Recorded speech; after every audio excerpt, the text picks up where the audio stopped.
Fala galera, muito prazer estar aqui de novo com vocês no podcast número 5. Mexo, remexo na Inquisição, só que já morreu na fogueira, sabe o que é ser gavão. Vamos continuar falando sobre disfunção erétil e comigo hoje, novamente, Carlitos. Alô, rapaziada, vamos de novo aqui nesse tema que é importantíssimo pra gente, hein? Além dele, o cara que vai falar, que falou bonito da outra vez, rendeu um monte de pergunta lá no meu Instagram, meu maridão, Francisco Coutinho. Fala, doutor Francisco. Valeu, Moniquinha, pelo convite. É um prazer enorme falar mais um pouco sobre esse assunto. Tá soltinho hoje? Vai falar Soltinho, dessa? já tomei lá umas tocinhas de vinho. Soltinho. Então, beleza. Vamos que vamos. Então vamos começar, assim, com algumas perguntas que me fizeram. A gente falou no podcast número 3 sobre disfunção erétil e lá Francisco falou sobre alguns tratamentos. A gente discorreu muita coisa e falou sobre tratamento, foi tratamento só medicamentoso, né? Só os comprimidos orais. Enquanto a gente gravava, a gente decidiu dividir em dois, porque a gente percebeu que ia ficar muito grande, né? Exato. E a gente está aqui hoje cumprindo a promessa de voltar ao assunto e com várias perguntas aí para responder. Só para deixar a galera que está ouvindo esse podcast não ouviu o episódio 3, a sugestão de ouvir o episódio 3, porque é a primeira parte desse assunto. E aí vão entender tudinho. Bem, a primeira pergunta que me fizeram é assim, quais os outros tratamentos, sem ser então o comprimido oral, que é o Viagra, o Cialis, que você falou. Quais são os outros, rapidamente, para já engatar em outra pergunta? Muito bem, a gente comentou do outro lado que a terapia medicamentosa, em geral, da disfunção erétil, evoluiu muito mais até que a investigação propriamente dita. E nós dividimos em 3 linhas de tratamento. Primeira linha, tratamento oral, que já foi falado. A segunda linha, que nós vamos falar hoje, do tratamento injetável local, que são injeções penianas. E a terceira linha, que são as próteses penianas, o implante de prótese peniana. Quando fala de injeção peniana, né? Não, Carlinhos? Fala aí, você que tem, né? Tenso, né? Pênis. É tenso, assim, você acha... O que você acha que a galera... Eu sei que não dói, né? Porque já fizemos, inclusive, vídeo sobre isso. Tem lá no canal também, da Mônica Lopes, né? youtube.com/Mônica Lopes, muito prazer. Eu sei que não dói, mas eu imagino que deva ser um pouco assustador, né, Francisco? Seus pacientes, o que eles acham? É isso que me perguntaram, sabia? Dói. Me perguntaram, tem certeza que não dói? Fala aí, doutor Francisco Coutinho. Na verdade, a terapia injetável peniana, ela carrega consigo alguns mitos. Um deles é da dor. Você veja quantas pessoas não tomam insulina diariamente, 2 vezes por dia, uma injeção subcutânea. A primeira dói, assusta. A segunda ela vê que não é nada disso. A terceira em diante é tranquilo. Quantas crianças não fazem tratamentos antialérgicos com vacinas diariamente ou semanalmente. Então, a picada da injeção peniana, que nós chamamos da flechada do cupido, ela é extremamente adaptável. O homem se adapta facilmente. O desconforto ele é mínimo, principalmente quando você compara ao prazer que esta picadinha vai lhe proporcionar.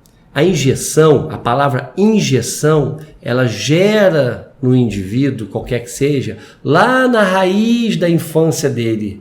A mãe vai falar assim para ele, olha, se você não comer direito, eu vou te dar uma injeção. É verdade. Se você não fizer isso aqui, vai tomar injeção. O medo das vacinas, então, né? A injeção, exatamente, ela tem essa questão traumática, né? Então, a maneira como você aborda, como você mostra ao paciente, como você apresenta ele ao método, na fantasia do paciente, quando você fala injeção, ele imagina uma agulha grossa, comprida, que vai atravessar o pênis dele. E aí você mostra que aquela agulha tem 6 milímetros de comprimento, praticamente invisível, se você não prestar atenção, não consegue nem enxergar direito, e aí quebra-se esse problema, né? E outra pergunta que me fizeram é assim, sobre o efeito, né? Se a injeção tem um efeito imediato no pênis, ou seja, se você dá a injeção e o pênis fica ereto quase que imediatamente, se é assim que acontece. Excelente pergunta essa. Diferente do comprimido, o comprimido precisa de 1 hora, 1 hora e meia para fazer o seu efeito e ele depende também da absorção. Então, se o indivíduo teve uma alimentação muito pesada, etc., vai interferir na absorção e na resposta da terapia. A injeção, você injeta um vasodilatador diretamente no corpo cavernoso. Então você vai induzir a vasodilatação peniana, fazendo com que esses corpos cavernosos do pênis se encham de sangue e então ocorra a ereção. Então ela é praticamente imediata. O indivíduo aplica 5 minutos antes do ato sexual. Ele vai no banheiro, ele vai no cantinho dele, aplica a injeção. No que ele vai para as preliminares, ele vai dando os seus beijos na boca, ele vai dando um beijinho no pescoço e o remédio já está em ação. A atuação dele é em cerca de 5 a 10 minutos, vai depender um pouquinho se ele tem um padrão ansiogênico, se ele está tenso, vai depender se ele tem alguma situação vascular maior, que ele precise um pouquinho mais de tempo para poder encher esse corpo cavernoso, mas normalmente 5 minutos. E funciona sempre? A resposta da injeção peniana, ela é fantástica.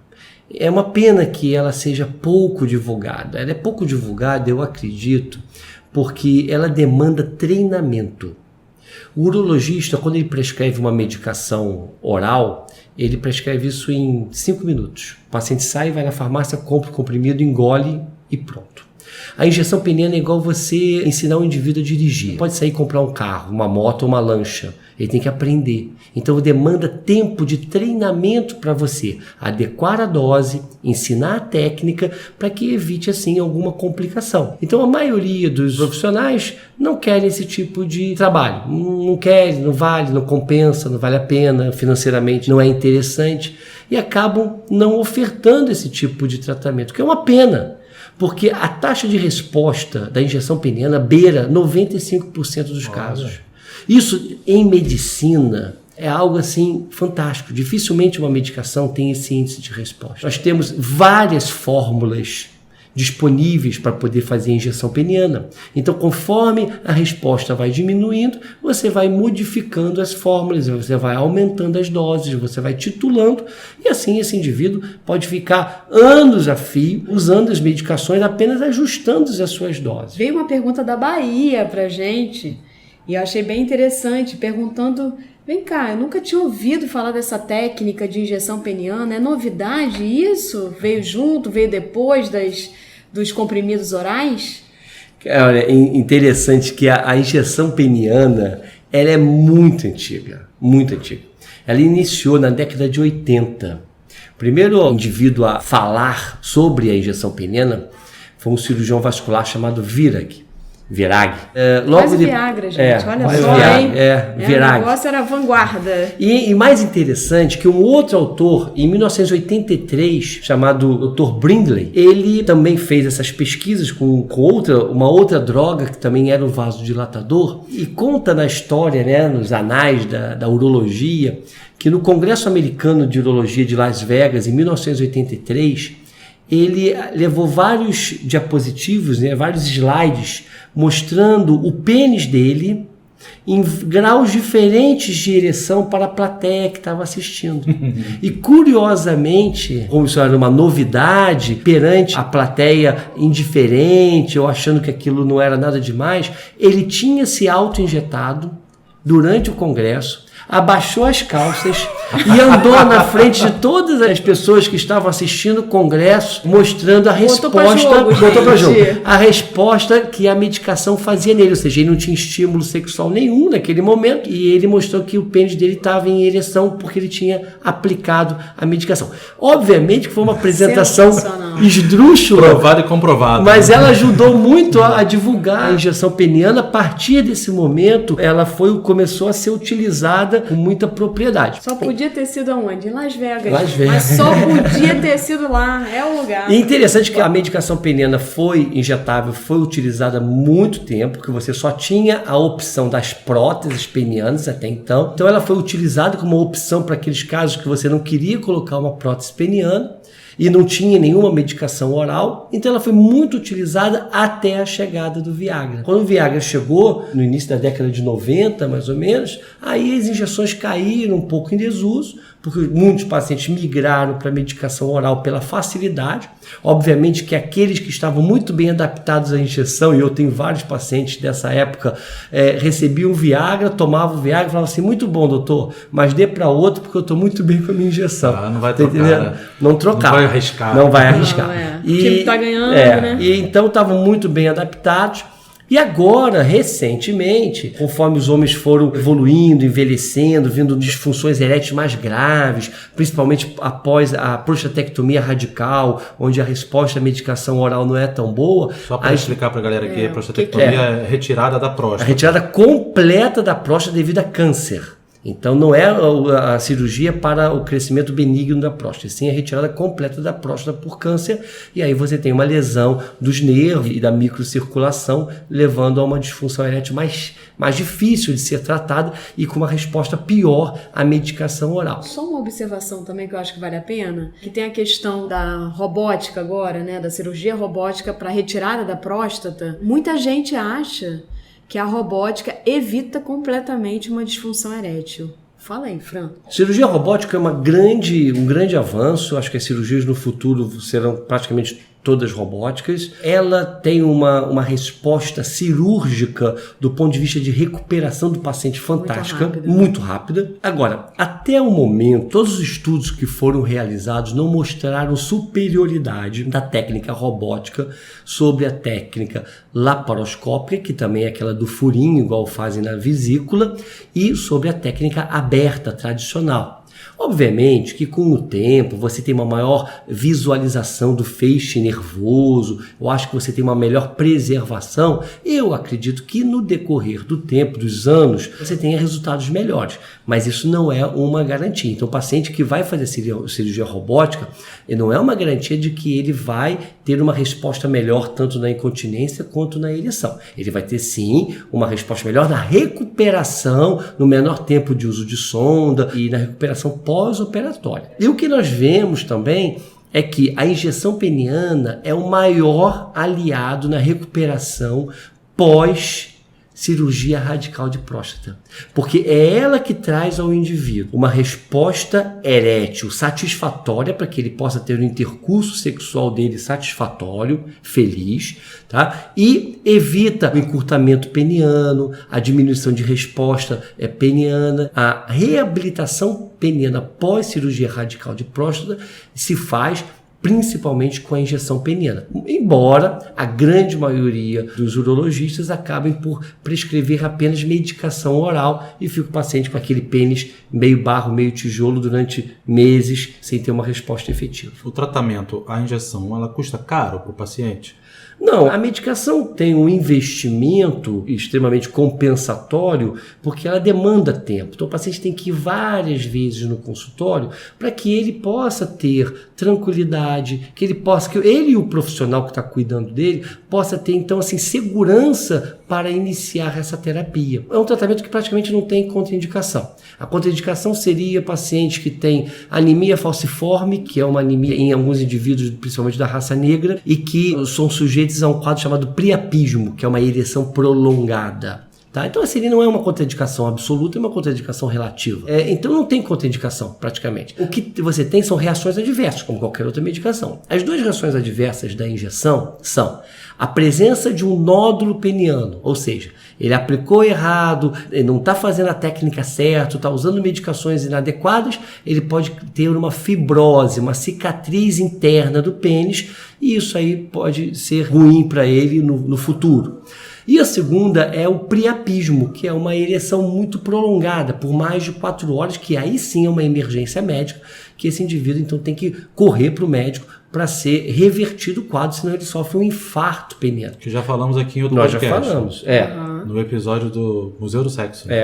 Foi. E nessa questão, né, que você falou desse nódulozinho, outros tratamentos podem ajudar? Porque na fisioterapia, para essa parte, né, de disfunção sexual masculina ou de aprimoramento, a gente tem o ultrassom, que é justamente um aparelho para quebrar a fibrose, que a gente pode ajudar, é um coadjuvante. As ondas de choque também podem ajudar nesses casos, por exemplo, desse nódulozinho? Mônica, não tem ainda nenhum estudo que possa demonstrar a efetividade disso. Na verdade, esses nódulos que podem aparecer nas aplicações da injeção, eles são extremamente raros. Normalmente, eles são reversíveis. É decorrente normalmente de uma aplicação mal feita, inadequada, não comprimiu adequadamente. Por isso que tem treinamento. Treinamento, né? Outra coisa que eu faço muito na clínica é uma titulação de dose. Eu não estipulo uma dose e dou para o paciente, porque pacientes, às vezes, com quadros semelhantes, vão ter respostas completamente distintas. Então, eu faço doses bem baixas, ensino o paciente e ensino a ele a titular a dose, ou seja, quem vai encontrar a dose ideal é ele. Isso é igual você adoçar o seu café. Você pinga uma gota, não tá bom, pinga 2, pinga 3, pinga 4, até que você encontra a sua dose, a dose certa. Então isso faz com que eu, por exemplo, não tenha um priapismo há mais de 10 anos. Eu tenho muita tranquilidade nisso, mas porque eu desenvolvi uma técnica especial de treinamento. E a dose tem a ver com a duração da ereção? Sim, a dose e a fórmula. Então a dose que você escolhe, a fórmula vai dar a duração que você acha ideal. E é ideal para aquele indivíduo, para aquele casal. Então você pode ter uma duração de 20 minutos, pode ter uma duração de 40 minutos, pode ter uma duração de 2 horas. Vai depender daquele casal. Obviamente que eu não considero uma duração mais de 1 hora como uma duração boa, porque depois de 1 hora ninguém aguenta mais, nem a parceira aguenta mais. Então acho que 1 hora é tempo suficiente. Injeção peniana é um tratamento onde o indivíduo vai ter uma atividade sexual boa, duradoura e única. Não é um tratamento para o indivíduo passar a tarde namorando, não é para isso. Eu acho interessante essa questão da injeção peniana, porque me lembra um pouco essa questão do treinamento e tudo mais, me lembra um pouco com a minha área, a fisioterapia, né? Que você dá esse treinamento. Eu achei muito legal quando você falou que o próprio paciente vai titular a dose dele, vai saber aos poucos, né, qual é a dose dele. E isso é tão legal porque, primeiro, vai no conceito de individualidade biológica, que a gente tem batido muito nessa tecla na área de saúde, e vai no conceito de autonomia, né? Isso é muito importante, sabe? Você não ficar na mão de um médico, Verdade. Na mão de um profissional de saúde. Humana também, né? Muito mais humano. De falar que tratamento bacana, né? Eu sempre achei verdade. maneiro, mas toda vez que ele fala isso, eu acesso essas duas coisas, sabe? E tem uma coisa interessante também, quando o paciente tem alguma limitação funcional. Então, por exemplo, um paciente que ele é um tetraplégico. É a pergunta que eu ia te fazer. Que bom! Tem pergunta sobre isso, né? Eu recebi uma pergunta de um paciente do interior do Rio, perguntando assim, ele é paraplégico e perguntou, paraplégico pode fazer o tratamento de injeção? Então eu sei a resposta, mas fala aí. Mas vamos lá. Primeiro, para o paraplégico, existem também outros mitos em cima do paraplégico, né? Os paraplégicos e tetraplégicos, na maioria das vezes, eles têm ereção, chamada ereção reflexa, ou seja, uma vez estimulado o pênis, ele reage. Muitas das vezes essa ereção não é suficiente, ela não se mantém com facilidade, ou seja, ele obtém a ereção, mas durante o ato ele perde a ereção. De todos os tratamentos para o paraplégico e o tetraplégico, ou seja, o indivíduo tem uma lesão medular, a injeção peniana é disparada a melhor. Eles têm uma hiperresposta. Primeiro que são, na maioria, homens jovens, ou seja, tem um corpo cavernoso peniano bom. Eles não estão com disfunção erétil porque eles têm um pênis doente. Eles estão com disfunção erétil porque a parte neurológica, ou seja, elétrica do corpo, foi seccionada, foi comprometida. Então eles têm corpos cavernosos íntegros. Quando você aplica a medicação, você necessita de doses muito baixas. Inclusive, o meu aprendizado com a prevenção do priapismo, com essa titulação de dose, foi algo que eu tive que desenvolver porque trabalhei anos na ABBR, que é a Associação Brasileira Beneficente de Reabilitação do Rio de Janeiro, pioneira em tratamento do lesado medular, com esse tipo de pacientes. Então, a gente tem uma resposta que eu diria, na minha estatística, para esses pacientes é de 100%. 100%. Todos responderam. Todos responderam.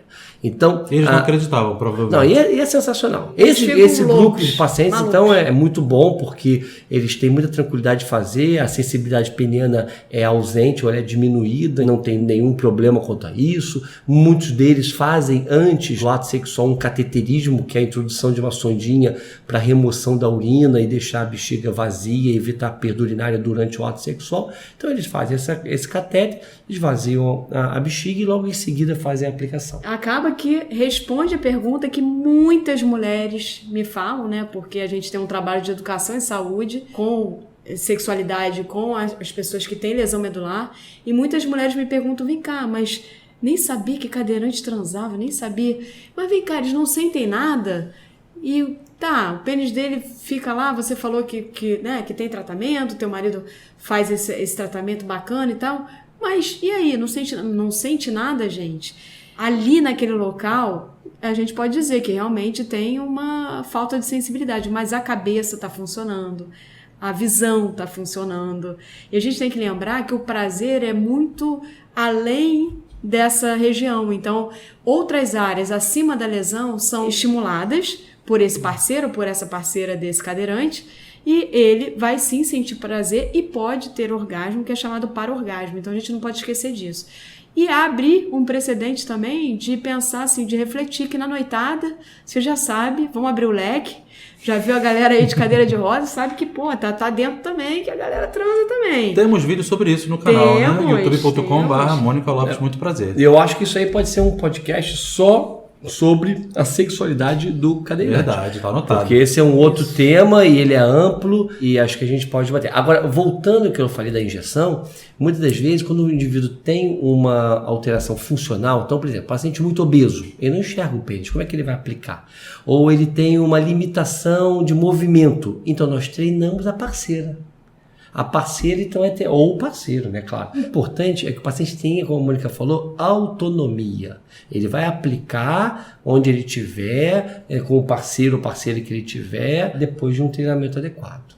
Isso aí. Bem, e passando para um outro tratamento. Que não é só injeção, Não né? é só injeção, vamos falar agora do outro tratamento, outra linha de tratamento, que é a última linha de tratamento. Então, não deu certo a medicação oral, não deu certo a injeção, aí se pensa em fazer a prótese peniana, que tem gente que pula isso aí e vai direto para a prótese. Eu acho que muitas pessoas, eu já tive paciente que se arrependeu. Às vezes falta essa informação, né, para saber que existe sim uma escadinha, né, para chegar até a prótese peniana. E existem mitos sobre a prótese, inclusive falando que a prótese peniana aumenta o pênis. Então, Fran, gostaria que você falasse um pouco sobre o tratamento de prótese peniana. Em primeiro lugar, aumenta ou não aumenta o pênis?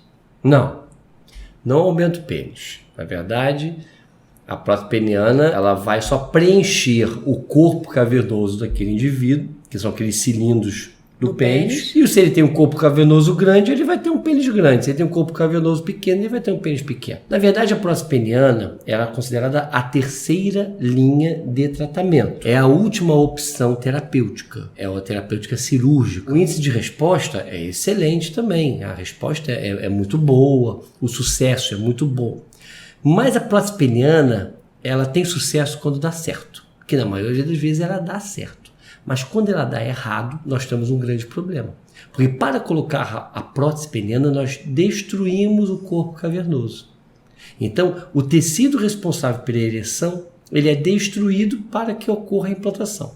Se aquele paciente tiver uma infecção daquela prótese, tiver uma rejeição daquela prótese, nós somos obrigados a removê-la. E ao removê-la, muitas das vezes não é possível colocar uma nova prótese logo após. Nós temos que dar um período para poder passar aquela infecção. E nesse período ocorre então a fibrose, a cicatrização daquele espaço. Então, prótese peniana, quando complica, é horrível. Então, o que eu abordo na minha clínica e para os meus pacientes? Tentem tudo que for possível antes de chegar na prótese peniana. Não é à toa, né, que é a última opção. Não. A prótese peniana é boa, mas é a última parada do bonde. Quando bem indicado. Quando bem indicado. Quando você chega no momento, você fez tratamento oral, não funcionou. Você fez terapia injetável, não se adaptou. Mas não se adaptou bem, ou seja, fez certinho, mas não se adaptou, não teve resposta. Porque adaptação é resposta, né? Ou seja, tem uma disfunção tão grave que nem cai naquele grupo dos 5% que não respondeu. Que previamente já não tinham respondido ao comprimido oral, ele não tem alternativa mais para ter uma ereção para penetração. Ele pode muito bem manter a vida sexual dele com outras técnicas, com seus beijos, carinhos e etc. Tá entendendo? Contra aquela sociedade ocidental penetrativa. Muito bem lembrado, como sempre. Mas caso ele considere a ereção algo importante para a vida daquele casal, do casal, né? Não dele, mas do casal, então ele pode partir para a prótese peniana. Recebi uma pergunta aqui no YouTube sobre prótese peniana na questão de uma disfunção erétil causada pela diabetes. E aí? Bom, a diabetes, ela é o maior inimigo da ereção. Ela causa tanto alterações vasculares quanto neurológicas. São os pacientes que têm a pior resposta aos tratamentos mais conservadores. Provavelmente, quem bota uma prótese peniana é que tentou outras alternativas, como eu falei, oral e injetável, não funcionou e foi para a prótese peniana.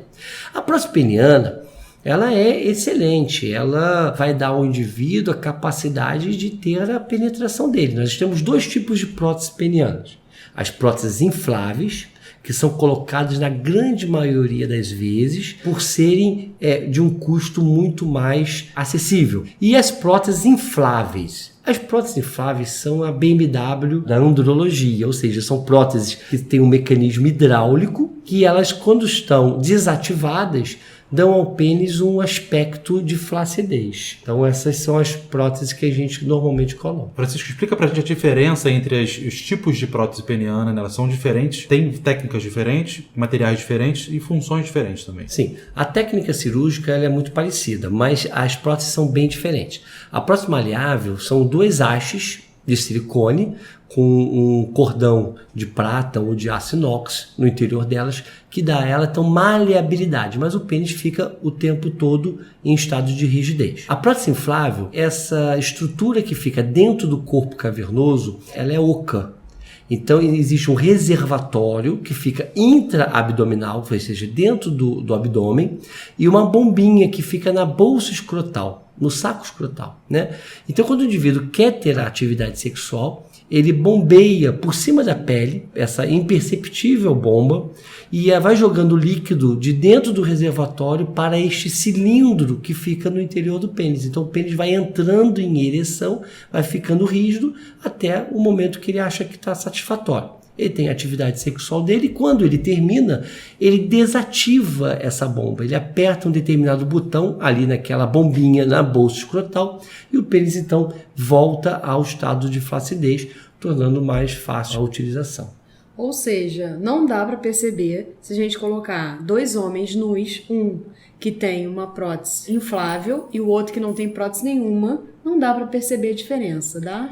Praticamente, se o indivíduo tem um pênis de bom tamanho, você não percebe diferença nenhuma. Se o indivíduo tem um pênis de tamanho menor, você pode sentir que aquele pênis está assim, um semi-túrgido, né? Está túrgido, semi-túrgido não, está semi-ereto, está túrgido. Mas o conforto da prótese inflável, ela é muito maior. Esse conforto também, comparando com a prótese semi-rígida, né? Por exemplo, o homem vai ter diferença aí, por exemplo, em algumas questões sociais. O homem que vai à praia com uma prótese semi-rígida, que você falou, que coloca pro lado e tal, é um cara que não vai poder usar sunga e ir pra praia com uma prótese dessa, né?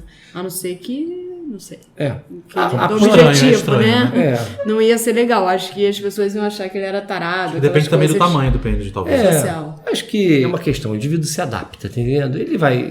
mas de boa. Ele pode botar uma sunga ele bota uma sunga e um short, uma bermuda. Fica garotão. E quando que opta-se por uma ou por outra? Custo. Condição financeira. Uma prótese semi-rígida vai custar na faixa de uns R$10 mil. Uma prótese inflável quase 100 mil reais. Dinheiro. Então é um carro que você coloca no pênis. Obviamente, o indivíduo que tem condições, é melhor ele não ter uma Maserati ou não ter uma Ferrari e ter uma prótese inflável do que tem. Elas não são cobertas por plano de saúde, as próteses infláveis. Muito menos o SUS. Então o SUS normalmente, sabe que o SUS nós conseguimos colocar próteses maleáveis no SUS. Que legal. Com uma certa frequência. Vai de fusquinha mesmo. Porque eu costumo dizer para os meus pacientes. É o bicho. Eu costumo dizer, bicho. todos os carros te levam a Petrópolis. Você pode ir de Fusca, você pode ir de BMW. Tá entendendo? Você vai chegar lá de qualquer jeito, vai depender algum detalhezinho. E, gente, a gente se tá não aqui no tiver Brasil com carro- as estradas cheias de buraco. Vamos Se não por tiver favor, carro também vai de ônibus, vai de Isso bicicleta, aí. vai a pé. Exatamente. O E se- pênis não é tudo. E se o né? pênis vier, vai de Sempre lembrando. língua, vai de dedo. isso aí. Isso aí. Uhul. Bem, vamos aproveitar então para terminar esse podcast nesse clima, né? Porque essa coisa de prótese, de disfunção, costuma ser um papo brabo, pesado, né? E a gente está aqui mostrando que não precisa ser, né? Não Temos aí precisa. profissionais preparados para atender, escutar vocês que estão com essa dificuldade, que estão com essa questão, né?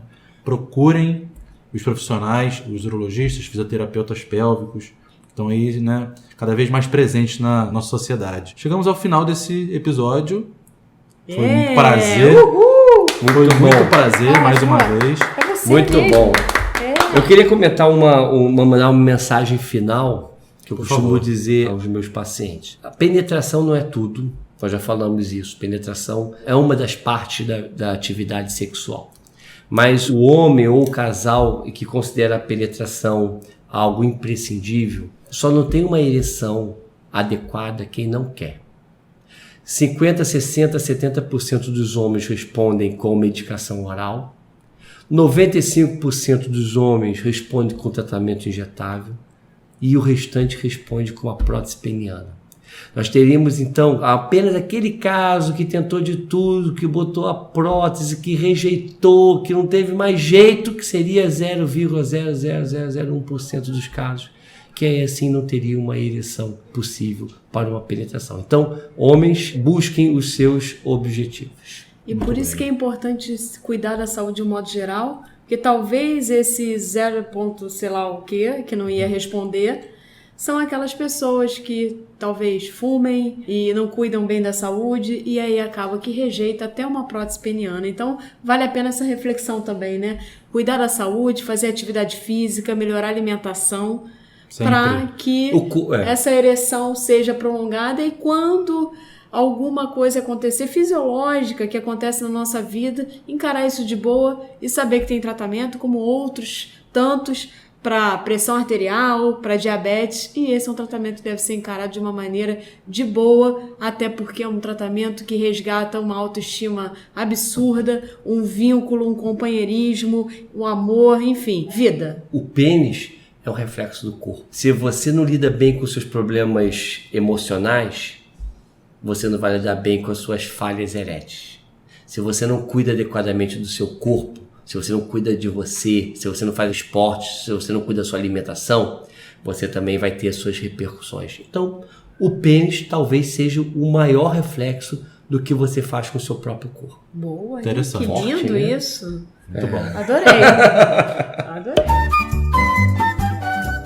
Bem, vamos então deixar aqui abertos os canais de comunicação. Fala pra gente, Mônica, quem quiser conversar sobre isso, quem tiver dúvidas, quiser saber mais detalhes, qual é o melhor canal de comunicação aí? Sem dúvida, pelo Instagram ou pelo YouTube. Pode mandar lá a mensagem. Instagram, @Mônica Lopes, muito prazer. O YouTube de mesmo nome, Mônica Lopes, muito prazer. Ou Instagram, que eu acho que é mais fácil ainda, @Mônica Lopes, muito prazer. Mandem suas questões, sugestões para próximos podcasts. Estamos Isso. aqui de braços abertos esperando a sua colaboração.